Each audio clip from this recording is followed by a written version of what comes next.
ಶಿಲೆಯೆಂದವಗೆ ಕರುಣ ಪ್ರಸಾದವನು ಎಂಜಲೆಂದವಗೆ ನರಕ ತಪ್ಪುವುದೇ ಸರ್ವಜ್ಞ. ಸರ್ವಜ್ಞನನ್ನು ನನ್ನ ಮನೋಮಂದಿರದಲ್ಲಿ ಸ್ಮರಿಸಿಕೊಳ್ಳುತ್ತಾ ನಾವೆಲ್ಲರೂ ಇಂದು 76ನೇ ಗಣರಾಜ್ಯೋತ್ಸವವನ್ನು ಆಚರಿಸುತ್ತಿದ್ದೇವೆ. ಮಕ್ಕಳೇ, ನೀವೆಲ್ಲ ಅನ್ಕೊಂಡಿದ್ದೀರಿ ಒಂದು ವರ್ಷದಲ್ಲಿ 2 ರಾಷ್ಟ್ರೀಯ ಹಬ್ಬಗಳನ್ನು ಆಚರಿಸ್ತೀವಿ. ಒಂದು ಆಗಸ್ಟ್ 15 ಸ್ವಾತಂತ್ರ್ಯ ದಿನಾಚರಣೆ, ಇನ್ನೊಂದು ಜನವರಿ 26 ಗಣರಾಜ್ಯೋತ್ಸವ ದಿನಾಚರಣೆ. ಹಾಗಾದರೆ ಈ ಸ್ವಾತಂತ್ರ್ಯ ದಿನಾಚರಣೆ ಮತ್ತು ಗಣರಾಜ್ಯೋತ್ಸವ ದಿನಾಚರಣೆಯ ನಡು ಏನು ವ್ಯತ್ಯಾಸದ ಅನ್ನೋದನ್ನೇ ನಾನು ಒಂದು ಚಿಕ್ಕ ಕಥೆಯ ಮೂಲಕ ಹೇಳಕ್ಕೆ ಇಷ್ಟಪಡ್ತೀನಿ. ಹಾಗಾದರೆ ಆ ಕತೆ ಕೇಳೋಣ, ಬರ್ತೀರಲ್ಲ? ಹಾಯ್ ಹಾಯ್, ಒಂದೇ ಒಂದೇ ಒಂದು ಬೋಲೋ ಭಾರತ್ ಮಾತಾ ಕಿ, ಬೋಲೋ ಭಾರತ್ ಮಾತಾ ಕಿ. ಒಂದು ಸುಂದರವಾದ ಕಾಡು ಇತ್ತು. ಆ ಕಾಡಿನಲ್ಲಿ ಅನೇಕ ಗಿಡ ಮರ ಬಳ್ಳಿಗಳು ಇದ್ದು, ಅದೇ ರೀತಿ ಪ್ರಾಣಿ ಪಕ್ಷಿಗಳು ಎಲ್ಲವೂ ಕೂಡ ಅಲ್ಲಿ ಸಂತೋಷದಿಂದ ಜೀವನವನ್ನ ನಡೆಸ್ತಾ ಇದ್ದು. ಹೀಗಿರ್ಬೇಕಾದ್ರೆ ಅದರಲ್ಲಿ ಆ ಕಾಡಿನಲ್ಲಿ ಒಂದು ಅತ್ಯಂತ ವಿಶೇಷವಾದ ಒಂದು ಮರ ಇತ್ತು. ಆ ಮರದಲ್ಲಿ ಏನಪ್ಪಾ ಅಂತ ಕೇಳಿದ್ರೆ ಅದ್ರ ಮರದ ವಿಶೇಷತೆ ಏನು ಅಂತಂದ್ರೆ ಅಲ್ಲಿ ಹಣ್ಣು ಹಂಪಲುಗಳು ಹೂಗಳಿಂದ ಹಚ್ಚ ಹಸಿರಿನಿಂದ ಆ ಮರ ಕಂಗೊಳಿಸ್ತಿತ್ತು. ಯಾರೇ ನೋಡಿದ್ರು ಕೂಡ ಅದು ಆಕರ್ಷಣೀಯವಾಗಿರುವಂತಹ ಮರ ಆಗಿತ್ತು. ಆದ್ರಿಂದಲೇ ಅನೇಕ ಪಕ್ಷಿಗಳು ಅಲ್ಲಿ ತಮ್ಮ ಗೂಡುಗಳನ್ನ ಕಟ್ಕೊಂಡಿದ್ವು. ಹೀಗಿರ್ಬೇಕಾದ್ರೆ ಬೇಟೆಗಾರರ ಒಂದು ಗುಂಪನ್ನು ಕಾಡಿಗೆ ಪ್ರವೇಶ ಮಾಡ್ತದ. ಆ ಬೇಟೆಗಾರರ ಗುಂಪು ಕಾಡಿಗೆ ಪ್ರವೇಶ ಮಾಡಿದಾಗ ಅವ್ರಿಗೆ ಕಣ್ಣಿಗೆ ಕಂಡಿದ್ದೆ ಮೊದಲನೇದಾಗಿ ಆ ಮರ ಅಷ್ಟು ಆಕರ್ಷಣೀಯವಾಗಿತ್ತು. ಅಲ್ಲಿ ಕಂಡಂತ ಮರವನ್ನು ನೋಡ್ತಾರ, ಈ ಮರ ಹೇಗಾದ್ರೂ ಮಾಡಿ ಆ ಪಕ್ಷಿಗಳನ್ನೆಲ್ಲ ಓಡಿಸ್ಬೇಕು, ಆ ಪಕ್ಷಿಗಳನ್ನೆಲ್ಲ ಓಡಿಸಿ ಆ ಮರದಲ್ಲಿರುವಂತಹ ಹಣ್ಣು ಹಂಪಲುಗಳನ್ನ ಆ ಮರವನ್ನ ತಮ್ಮ ವಶಕ್ಕೆ ಪಡಿಸ್ಕೊಳ್ಬೇಕು ಅಂತ ಯೋಚನೆ ಮಾಡ್ತಾರೆ. ಅದೇ ರೀತಿ ಯೋಚನೆ ಮಾಡ್ತಾ ಆ ಪಕ್ಷಿಗಳನ್ನ ಓಡಿಸ್ಲಿಕ್ಕೆ ಪ್ರಯತ್ನ ಮಾಡ್ತಾರ. ಆದ್ರೆ ಅಷ್ಟು ಸುಲಭವಾಗಿ ಆ ಪಕ್ಷಿಗಳು ಆ ಗೂಡುಗಳನ್ನ ಬಿಟ್ಟು ಹೋಗ್ತಿರ್ಲಿಲ್ಲ. ಅದೇ ಟೈಮಲ್ಲಿ ಏನು ವಿಚಾರ ಮಾಡ್ತಾರ, ಏನು ಉಪಾಯ ಮಾಡ್ತಾರಪ್ಪ ಅಂತಂದ್ರೆ ಈ ಮರಕ್ಕೆ ನಾವು ಬಲೆ ಹಾಕಬೇಕು. ಆ ಬಲೆ ಹಾಕಿನಪ್ಪ ಅಂದ್ರೆ ಈ ಮರವನ್ನ ನಮ್ಮ ವಶಕ್ಕೆ ಪಡಿಸ್ಕೊಳ್ಬೇಕು ಅಂತ ವಿಚಾರ ಮಾಡ್ತಾರ.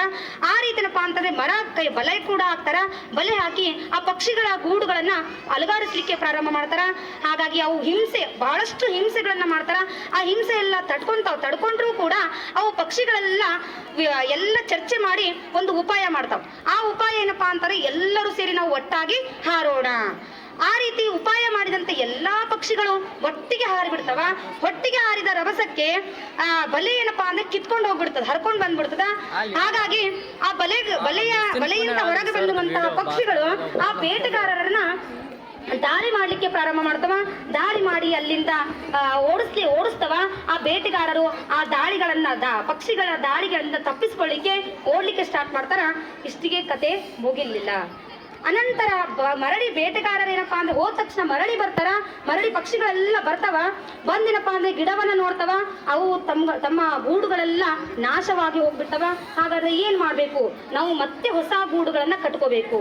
ಹೊಸ ಗೂಡುಗಳ ಕಟ್ಟುವುದರ ಜೊತೆಗೆ ಬದುಕನ್ನ ಕಟ್ಕೋಬೇಕು, ಹೊಸ ಜೀವನವನ್ನ ಕಟ್ಕೋಬೇಕು ಅಂತೇಳಿ ಏನ್ ಮಾಡ್ತಾವ, ಎಲ್ಲ ಪಕ್ಷಿಗಳು ಹಿರಿಯ ಪಕ್ಷಿಗಳ ಸಮ್ಮುಖದಲ್ಲಿ ಚರ್ಚೆ ಮಾಡ್ತಾವ.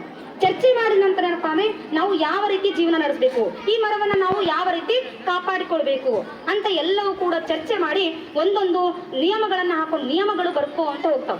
ನಿಯಮಗಳು ಎದ್ರ ಮೇಲೆ ಬರ್ತಾವಪ್ಪ ಅಂದ್ರೆ ಗಿಡ ಮರದಲ್ಲಿರುವಂತಹ ಎಲೆಗಳ ಮೇಲೆ ತಮ್ಮದೇ ಆದಂತಹ ನಿಯಮಗಳನ್ನ ಬರ್ಲಿಕ್ಕೆ ಸ್ಟಾರ್ಟ್ ಮಾಡ್ತಾವ. ಎಲ್ಲಾ ಪಕ್ಷಿಗಳು ನಿಯಮಗಳ ಬರೆದು ಒಂದು ಎಲೆಗಳ ಪುಸ್ತಕವನ್ನೇ ರೆಡಿ ಮಾಡ್ತಾವ. ಈ ರೀತಿನಪ್ಪ ಅಂದ್ರೆ ಆ ಎಲೆಗಳ ಪುಸ್ತಕ ನಿಯಮಗಳಂತೆ ತಮ್ಮ ಜೀವನ ಸುಖವಾಗಿ ನಡೀತಾ ಇರ್ತದ. ಹಾಗಾಗಿ ಏನಪ್ಪಾ ಅಂತಂದ್ರೆ ಈ ರೀತಿ ಸುಖ ಜೀವನದಿಂದ ಸಾಗ್ತಾ ಇರ್ತದ. ಇಷ್ಟೇನಪ್ಪಾ ಅಂದ್ರೆ ಕತೆ ಮುಗಿತು. ಇದರಲ್ಲಿ ನಾವು ಏನು ಗಮನಿಸಬೇಕಾದ 3 ಅಂಶಗಳು ಏನಪ್ಪಾ ಅಂತಂದ್ರೆ, ಒಂದು ಸಂಪತ್ಭರಿತವಾದ ಮರ, ಎರಡನೇದಾಗಿ ಬೇಟೆಗಾರರ ಗುಂಪು, ಮೂರನೇದಾಗಿ ಏನಪ್ಪಾ ಅಂತ ಕೇಳಿದ್ರೆ ಎಲೆಗಳ ಪುಸ್ತಕ. ಹಾಗಾದ್ರೆ ಸಂಪತ್ಭರಿತವಾದ ಮರ ಅಂತಂದ್ರೆ ನಮ್ಮ ಭಾರತ ದೇಶ ಅತ್ಯಂತ ಸಮೃದ್ಧಿಯುಕ್ತ ಸಂಪತ್ಭರಿತವಾದ ನಮ್ಮ ದೇಶ ಆಯ್ತು. ಬೇಟೆಗಾರರ ಗುಂಪು ದಾಳಿ ಮಾಡ್ತದೇನಪ್ಪಾ ಅಂತಂದ್ರೆ ಯಾವ ರೀತಿ ಪಕ್ಷಿಗಳಿಗೆ ಕಾಡಿಗೆ ಬೇಟೆಗಾರರ ಗುಂಪು ದಾಳಿ ಮಾಡ್ದೋ ಅದೇ ರೀತಿ ಬ್ರಿಟಿಷರು ನಮ್ಮ ದೇಶಕ್ಕೆ ಏನ್ ಮಾಡಿದ್ರಪ್ಪ ಅಂದ್ರೆ ದಾಳಿ ಮಾಡ್ಲಿಕ್ಕೆ ಬಂದ್ರು. ಅದು ನಾವು ಎಷ್ಟೇ ಪ್ರಯತ್ನ ಪಟ್ಟರೂ ಕೂಡ ಅವ್ರ ಆಡಳಿತದಲ್ಲಿ ಇರಲಿಲ್ಲ. ಅವಾಗೇನಪ್ಪ ಅಂದ್ರೆ ಬಲೆಯನ್ನ ಬೀಸ್ತಾರೆ, ತಮ್ಮ ಆಡಳಿತಕ್ಕೆ ಇಟ್ಕೋಬೇಕು ಅಂತೇಳಿ ಮಾಡ್ತಾರ. ಅವಾಗ ಹಿಂಸೆ ಮಾಡಿದಾಗ ಎಲ್ಲ ನಮ್ಮ ಹಿರಿಯ ನಾಯಕರು ಎಲ್ಲ ಚರ್ಚೆ ಮಾಡಿ ಹೇಗಾದ್ರೂ ಮಾಡಿ ಇವರನ್ನ ಓಡಿಸ್ಬೇಕು ಅಂತೇಳಿ ಅವತ್ತೇನಪ್ಪ ಅಂದ್ರೆ ಚರ್ಚೆ ಮಾಡಿ ಆಗಸ್ಟ್ 15, 1947 ರಾತ್ರಿಯಲ್ಲಿ ಏನ್ ಮಾಡ್ತಾರಪ್ಪ ಅಂದ್ರೆ ಸ್ವತಂತ್ರ ಅವರನ್ನ ಓಡಿಸಿ ಸ್ವತಂತ್ರ ಪಡ್ಕೋತವ ಅವತ್ತೇ ನಾವು ಸ್ವಾತಂತ್ರ್ಯ ದಿನಾಚರಣೆ ಅಂತೇಳಿ ಆಚರಿಸ್ತೀವಿ.